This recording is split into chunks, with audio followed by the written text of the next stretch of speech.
Bab 904, Krisis Fiona Kalen. Maafkan aku, Derian, aku tidak bisa bersamamu. Pada akhirnya, Fiona mengikuti kata hatinya. Meski begitu, dia sekarang adalah seorang pengusaha wanita yang terkenal. Tapi dia tahu itu kalau bukan karena Devan. Dia sudah lama terjun ke dunia prostitusi. Meski tidak sesengsara Prilly. Paling-paling, itu hanya ayam tingkat senior. Beberapa hal, begitu setelah mengambil langkah pertama, maka tidak akan pernah jalan untuk kembali. Sekali garis batas itu dipatahkan, maka garis batas akan dipatahkan lagi dan lagi. Devanlah yang membuatnya bisa menyelamatkan diri. Apa katamu? Kamu akan menolakku? Wajah Derian sangat jelek. Dia tidak menyangka bahwa setelah mencapai titik ini, Fiona masih menolaknya. Derian berdiri, menepuk-nepuk lututnya yang berdebu, dan berkata dengan ekspresi dingin, "Fiona, menurutku kamu tidak tahu malu." Direktur Deon, Direktur Morsa, masuklah. Saat Derian selesai berbicara, Direktur Deon dan Direktur Morsa serta Regal Patin masuk ke ruangan pribadi. Direktur Deon, Direktur Morsa, Tuan Regal, mengapa kalian ada di sini? Fiona menyapa dengan cepat. Direktur Deon, Direktur Morsa dan Tuan Regal adalah pelanggan utama grup Jaber. Bisa dikatakan justru karena bantuan besar dari ketiga keluarga besar tersebut. Baru pada saat itulah Fiona mencapai prestasinya saat ini.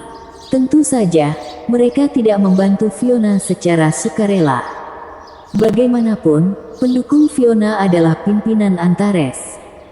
Dia ingat bahwa mereka bertiga mengandalkan kekuatan mereka sendiri untuk mendapatkan Fiona.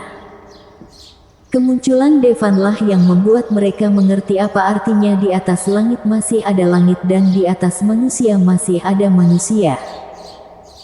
Untuk menenangkan amarah Devan, mereka tidak hanya menandatangani kontrak besar dengan Fiona, tetapi juga berinisiatif memanggil ibu mereka sendiri untuk menemani Devan. Belakangan, mereka menyadari bahwa Devan jauh lebih kuat dari yang mereka bayangkan.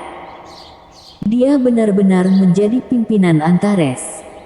Oleh karena itu, dia bahkan lebih tersanjung terhadap Fiona. Segala macam perintah ditandatangani sampai tangan mereka menjadi lunak.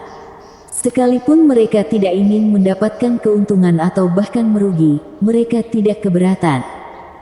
Namun, setahun yang lalu, dunia telah berubah. Di masa lalu, idola semua orang adalah menjadi pria seperti pimpinan Antares. Tapi, setahun yang lalu, para dewa kembali. Pimpinan Antares perlahan menghilang dari pandangan orang. Para dewa adalah topik utama diskusi di dunia ini. Setiap keluarga telah menajamkan pikirannya dan ingin menjalin hubungan dengan para dewa. Demi menjaga hubungan dengan Fiona. Kerugian keluarga Morsa, keluarga Deon, dan keluarga Regal semuanya berjumlah miliaran. Mengapa kita ada di sini, Fiona? Menurutmu mengapa kita ada di sini? Direktur Morsa mencibir. Aku tidak tahu. Fiona tampak bingung. Direktur Deon berkata, "Fiona, mulai hari ini, semua kerja sama antara perusahaan kami dan grup Jaber akan dibatalkan." Sama halnya dengan keluarga Regal, kata Regal Patin sambil tersenyum. "Fiona, tahukah kamu mengapa kami lebih memilih kehilangan uang daripada menandatangani kontrak dengan kamu?" Tanya Direktur Morsa. "Itu karena Devan," jawab Fiona. Tentu saja dia tahu alasannya. Malam itu, pria itu berkata bahwa dia akan melindunginya selamanya. Kata-kata pria itulah yang menciptakan kejayaan grup Jaber saat ini. Jadi, bisakah kamu memberitahuku di mana Devan berada? Direktur Morsa bertanya dengan ekspresi dingin. Dia pergi ke alam rahasia Athenia. Fiona merasa tidak enak. Hahaha, ya, dia pergi ke alam rahasia Athenia. Sudah 2 tahun berlalu. Apakah menurutmu dia masih hidup? Regal Patin tertawa. Aku mengerti. Fiona tersenyum sedih. Dia bisa menjadi cemerlang seperti sekarang. Itu semua karena pria di belakangnya.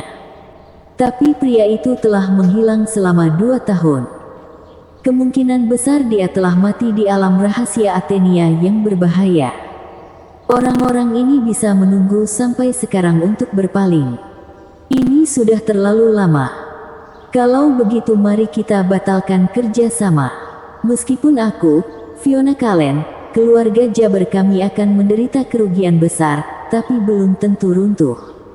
Fiona berkata. Fiona, kamu pikir terlalu sederhana.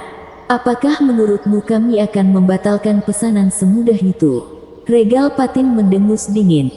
Lalu apa lagi yang kamu inginkan? Fiona mengerutkan kening. 2 tahun lalu, Devan mempermalukan ibu kami dan meminta ibu kami untuk datang dan menemaninya. Menurutmu bagaimana kita harus menyelesaikan masalah ini? Direktur Deon memikirkan kejadian 2 tahun yang lalu di mana ibunya, yang seperti perempuan jalang di depan Devan, mengibaskan ekornya dan memohon belas kasihan. Kemarahan membanjiri hatinya. Fiona, jika kamu benar-benar menyetujui lamaran Tuan Derian hari ini, kami tidak akan melakukan apapun terhadapmu. Tetapi jika kamu menolak, itu berarti kamu tidak memiliki dukungan sama sekali dari kami. Coba tebak apa yang akan kami lakukan. Wajah Direktur Morsa senyum buruk. Derian, kamu terus mengatakan kamu mencintaiku, tapi beginikah cara kamu mencintaiku? Fiona mengertakkan gigi peraknya dan menatap Derian dengan matanya yang indah. Fiona, aku sangat mencintaimu, tapi siapa yang membuatmu menjadi tidak tahu mana yang benar dan mana yang salah? Apakah kamu benar-benar berpikir bahwa kamu adalah satu-satunya wanita di dunia? Hari ini, jika kamu menerimaku, kamu masih dapat terus menjalankan CEO perusahaan Jabber kamu, tapi jika kamu menolakku, aku tidak akan menerimamu padamu. Fiona berkata dengan tegas. Kalau begitu, persilahkan ketiga pemuda untuk bersenang-senanglah, kata Derian kepada mereka bertiga. Tuan Derian, bagaimanapun juga, kamu adalah pria yang bernilai ratusan miliar.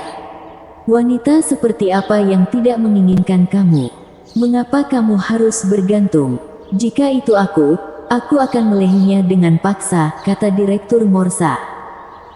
Benar, meski melon yang dipelintir tidaklah manis, tapi bisa menghilangkan nafsu.